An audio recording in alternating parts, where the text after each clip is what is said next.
আম্মা জান আয়েশা রাদিয়াল্লাহু তাআলা আনহা বলেছেন যে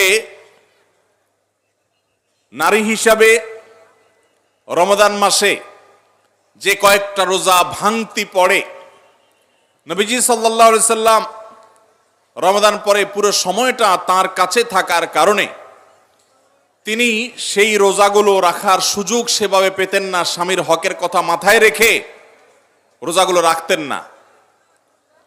এবং শাবান মাস আসলে নবীজি সাল্লাল্লাহু আলাইহি সাল্লাম নিজেও বেশি বেশি নফল রোজা রাখতেন।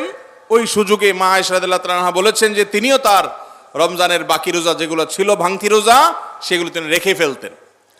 তো এই হাদিস থেকে বোঝা যায় রমজানের রোজা যদি কারোর কাজা হয়, পুরুষদের অসুস্থতার কারণে হতে পারে, মা বোনদের মাসিকার কারণে হতে পারে, তাহলে সেই রোজা যত দ্রুত সম্ভব আমরা কাজা করে ফেলবো।